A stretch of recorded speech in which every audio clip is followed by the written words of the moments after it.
Shalom Bapak Ibu Saudara dan anak-anak yang terkasih dalam Tuhan, salam sehat, semangat menjalani hidup pemberian Tuhan. Dan kita akan bersama-sama saat ini merenungkan firman Tuhan. Namun terlebih dahulu kita akan bersaat teduh.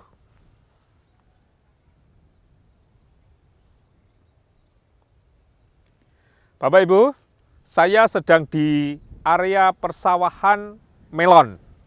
Bapak Ibu bisa saksikan ya. Di belakang saya, di samping kanan kiri saya, semua tanaman melon. Dan tadi saya juga sudah sempat bercakap dengan petani melon yang punya kebun ini atau yang punya sawah ini. Saya bertanya, ini kok sudah gede-gede belum dipanen gitu ya.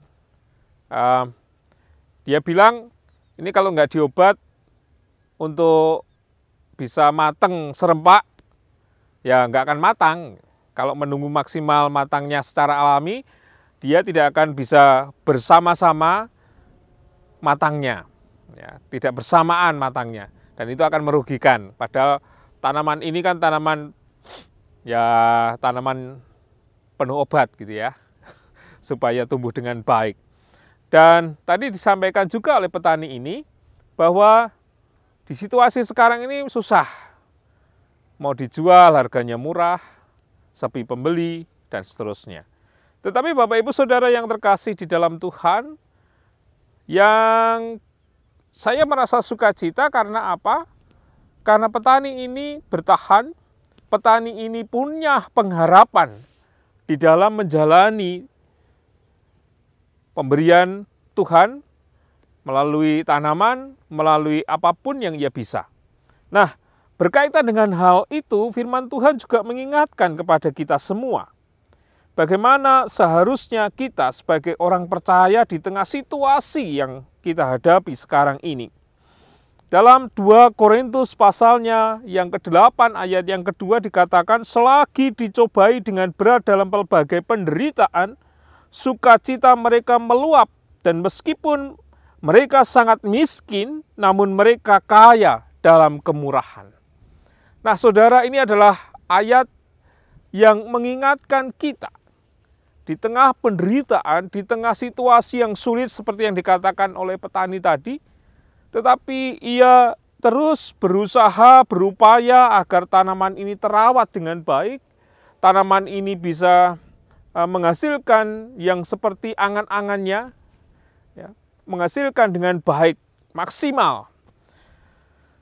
Sekalipun di tengah pengharapannya ada situasi yang sulit, tetapi ia terus melanjutkan apa yang sedang dikerjakan. Sama seperti iman kita.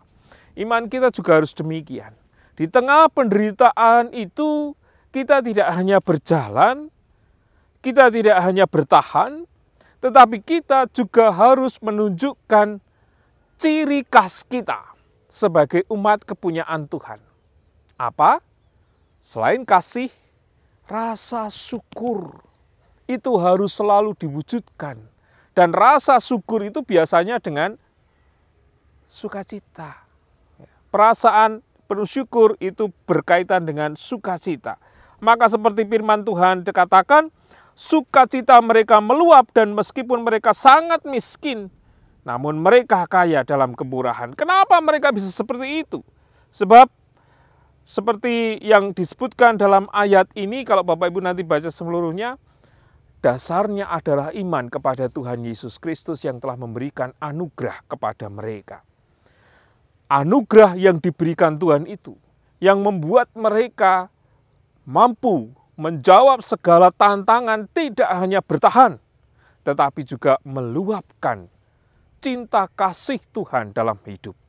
Sekalipun katanya mereka miskin, tetapi mereka kaya dalam kemurahan. Mereka tetap mampu berbagi.